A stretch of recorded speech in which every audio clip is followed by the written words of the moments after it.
निहारिका घर से बाहर निकल कर आ और मेरे 4 मंजिल वाले घर को देख। मैं अपने कमरे की बालकनी पर खड़ी हूँ।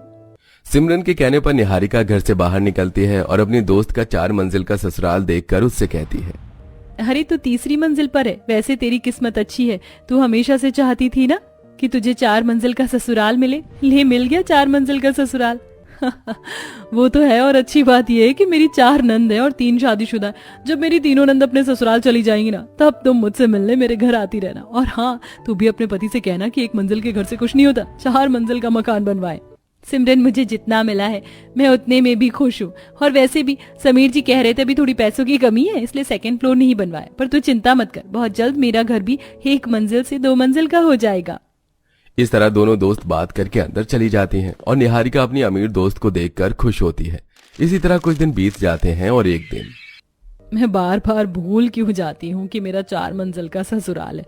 4थी मंजिल से काम करना शुरू करना पड़ेगा। अरे भाभी, कैसी बातें कर रही हो? हम चारों के होते हुए आपको काम करने की जरूरत नहीं है। हमने 4 मंजिल की सफाई कर दी है।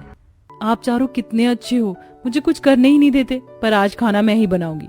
माफ करना भाभी, पर मैंने तो खाना बना दिया है। पर कोई बात नहीं, जब मैं यहाँ से चली जाऊंगी तब आप अपने 4 मंजिल मकान में आराम से अपनी मर्जी का खाना बनाकर खाना। कविता की बात सुनकर सिमरन हंसने लगती है। अब चारों नंद भाभी एक साथ बैठकर खाना खाती हैं और तभी सिमरन को याद आता है कि निहारिका को भरवा भिंडी बहुत पसंद है। इसलिए वो थोड़ी सी भरवा भिंडी लेकर नीचे जाती है और अपनी दोस्त के पास जाकर उससे कहती है, ये ले निहारिका, और खाकर बता मेरी नंद के हाथ का खाना तुझे कैसा लगा।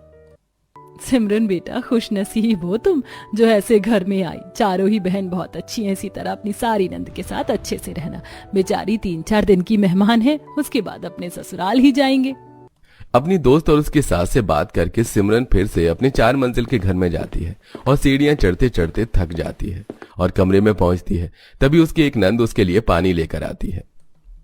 भाभी, 3 मंजिल चढ़कर आप थक गई होंगी ना, ये लीजिए पानी पी लीजिए। आप चारों बहन मेरा कितना ख्याल रखती हो। सिमरन अपनी चारों नंद से काफी खुश रहती है। समय यूं ही बीतता है और देखते ही देखते सिमरन की शादी को 2 महीने हो जाते हैं। पर अब तक उसकी तीनों नंद अपने ससुराल नहीं जाती। और तो और अब सिमरन को अपने घर के काम भी करने पड़ते हैं, जिस वजह से वो अब चिड़चिड़ी रहने लगती है। भाभी, आपने मेरे लिए 2 रोटी बना देना। बिना रोटी खाए ना मेरा पेट नहीं भरता। माफ करना दीदी, मुझसे रोटी नहीं बनाई जाएगी और मैंने चावल बना दिए हैं। वो कौन खाएगा? और वैसे भी थोड़ी ही देर में दीपक जी आते ही होंगे। उन्होंने कहा था कि आज उन्हें चावल खाना है। कोई बात नहीं भाभी, पायल के लिए रोटी मैं बना दूंगी। आप बहुत थक गई होंगी ना, आराम कर लीजिए। इन चारों ने तो कसम खा ली है मेरा खून पीकर ही मानेंगी। अब इसकी वजह से चावल बचेगा और दीपक नाराज होंगे। जो सिमरन अब तक अपनी 4 नंद से खुश थी, अब वही सिमरन अपनी 3 शादीशुदा नंद से जलने लगी थी। ऐसे ही एक दिन उससे मिलने उसकी दोस्त निहारिका 3 मंजिल की सीढ़ियां चढ़कर उसके कमरे में आकर बैठती है। यार सिमरन, तू कैसे रहती है? मैं तो सीढ़ियां ही चढ़कर थक गई हूँ। अरे तू मुझे बता देती, हम नीचे ही बैठ जाते। कोई बात नहीं भाभी, अब आपकी दोस्त आ ही गई है तो आप दोनों बातें कर लीजिए। और निहारिका भाभी, आप मुझे बता दीजिए आपके लिए मैं क्या बनाऊं। नहीं कविता, मुझे कुछ नहीं खाना, मैं तो यहाँ बस अपनी दोस्त से मिलने आई थी। निहारिका से बात करते हुए कविता भी वहीं पर बैठ जाती है। कुछ देर में सिमरन की बाकी नंद वहां आके बैठ जाती हैं और निहारिका से बातें करने लगती हैं। ये देख मन ही मन सिमरन खुद से कहती है, आ गई चारों की चारों जासूसी करने के लिए। मेरी दोस्त मुझसे मिलने आई है, ये नहीं कि थोड़ी देर अकेला छोड़ दूं। अब तो मुझे ये चारों खटकने लगी है। ये तीनों अपने ससुराल जाने का नाम नहीं ले रही और ये चौथी मेरे सर पर तांडव कर रही है। इसकी शादी करवानी पड़ेगी। अब निहारिका अपनी दोस्त से बात करके वापस 4 मंजिल की सीढ़ियां उतर कर नीचे अपने घर आती है। इसी तरह कुछ दिन बीत जाते हैं और एक दिन मोहल्ले में दोनों दोस्त सब्जियां ले रही होती हैं और सब्जियां लेती हुई सिमरन निहारिका से कहती है, यार मेरी तीनों नंद तो जाने का नाम ही नहीं लेती। लगता है अपनी बहन की शादी देखकर जाएंगी। इसीलिए सोच रही हूँ उस सपना की शादी जल्द से जल्द करवा दूं। अगर तेरी नजर में कोई लड़का है तो बता। सिमरन, तू ऐसी कब से हो गई? ऐसी बातें कब से करने लगी? तेरी नंद अभी ज्यादा बड़ी नहीं है, 1-2 साल रुक जा।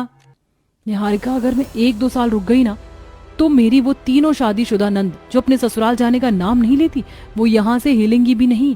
जितने दिन ससुराल में नहीं रहते उससे ज्यादा मायके में पड़ी रहती है। एक जाती है तो 2 बैठी रहती। इसीलिए इस चौथी की शादी जल्दी से करके निपट लूं ताकि वो अपने घर में पड़ी रहे। सिमरन, ऐसा मत बोल, तेरी चारों नंद बहुत अच्छी हैं। मेरी तो नंद मैरिड है और घर आती है और घर में किसी का होना भी अच्छा है। ऐसे तो तू अकेली हो जाएगी। तुम्हारी नंद आती है और 2 दिन रुककर चली जाती, पर मेरी नंद, मैं जब से यहाँ आई हूँ यहीं पड़ी हुई है। और वैसे भी मेरा 4 मंजिल का ससुराल है। अगर ये चारों यहाँ से नहीं जाएंगी तो मेरा 4 मंजिल का घर हथिया लेंगी। इसीलिए सोच रही हूँ इन चारों को जल्दी से यहाँ से रवाना करूँ ताकि मैं अपने घर में आराम से रह सकूं। और रही अकेले की बात, तो मेरे पति मेरे साथ है ना, मैं अकेली नहीं हूँ। इतना बोलकर सिमरन सब्जी लेकर ऊपर अपने घर में चली जाती है। इसी तरह कुछ दिन बीतते हैं और अब धीरे धीरे सिमरन की नाराजगी उसकी चारों नंद के सामने जाहिर होने लगती है। तभी तो जब चारों नंद सुबह नाश्ता पर रही होती हैं तो दीपक सपना को 2 फोटो देते हुए कहता है, सपना, तुम्हारे लिए 2 रिश्ते आए हैं। अब तो मुझे बता दो तुम्हें कौन सा लड़का पसंद है। सिमरन, मैं ऑफिस जा रहा हूं तो मुझे फोन कर देना। जो भी मेरी बहन का फैसला होगा मुझे मंजूर होगा। दीपक के जाते ही सपना रोने लगती है और इस शादी के लिए मना करती है, जिस पर भड़कती हुई सिमरन अपनी नंद से कहती है, क्यों नहीं करनी शादी? अभी 22 साल की हो, शादी होते होते 23 साल की हो जाओगी। सारी जिंदगी मायके में ही पड़ी रहना है क्या? तुम्हारी 3 बहन ने भी तो शादी करी, तुम्हारी वजह से वो यहाँ रहती है।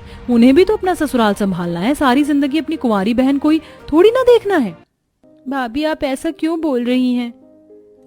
वो इसलिए क्योंकि आप तीनों अपने ससुराल से ज्यादा मायके में पड़ी रहती है और सपना इतना अच्छा रिश्ता ठुकरा रही है। सिमरन अपनी नंद से बुरी तरह बात करके सीढ़ियां चढ़ते हुए अपने कमरे में चली जाती है, जिसके बाद सपना इस रिश्ते के लिए हाँ कर देती है।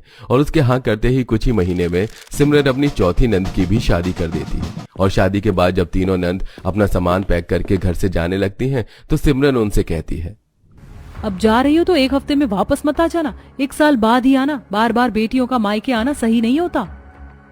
सिमरन, तू अपनी नंद से कैसी बातें कर रही है? देखना, तेरी चारों नंद के जाने के बाद तुझे अपनी गलती का एहसास होगा। सिमरन की ऐसी बातें सुनकर निहारिका को भी काफी बुरा लगता है और वो बिना सिमरन से मिले वहां से चली जाती है। साथ ही सिमरन की तीनों नंद भी अपने ससुराल चली जाती है और सिमरन अपने घर में अकेली रहती है और अकेले सारा दिन घर के कामों में लगी रहती है, जिस वजह से दोनों दोस्त आपस में अब बात भी नहीं कर पाती। ऐसे ही एक दिन सिमरन सीढ़ियों पर झाड़ू लगा रही होती है। हे भगवान, 4 मंजिल की सफाई करते करते मेरी कमर टूट गई। वो चारों इस घर में जब तक बोझ बनकर थी तब तक मुझे आराम तो मिलता था, और जब से गई हैं सारा दिन काम करने में निकल जाता है। शाम को दीपक से कहूंगी एक नौकरानी रख ले। इतना बोलकर थकी हुई सिमरन जैसे ही सीढ़ियों से नीचे उतरती है उसका पैर फिसल जाता है और वो नीचे गिर जाती है। हे भगवान, इस घर में कोई है भी नहीं, किससे मदद मांगू? कोई है, मुझे अस्पताल ले चलो, मेरी कमर टूट गई, मुझसे उठा नहीं जा रहा। सिमरन दर्द से करहा रही होती है कि तभी उससे मिलने के लिए निहारिका आती है और अपनी दोस्त को गिरा देख उसे जल्दी से अस्पताल ले जाती है। और जब इस बारे में उसकी चारों नंद को पता चलता है तो वो अपनी भाभी से मिलने अस्पताल आती है।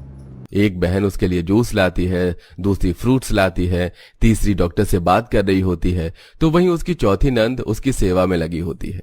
ये सब देखकर सिमरन को अपनी गलती का एहसास होता है। निहारिका, तुम सही कहती थी, मेरी चारों नंद बहुत अच्छी है। इनके जाने के बाद मुझे समझ आया कि घर में किसी का होना भी बहुत जरूरी है। वो तो मेरी किस्मत अच्छी थी कि तुम मुझसे मिलने आई और मुझे हॉस्पिटल लेकर आ गई, वरना आज तो मैं तड़पती रह जाती। चलो, देर से ही सही, पर तुम्हें मेरी बहनों की कदर तो हुई।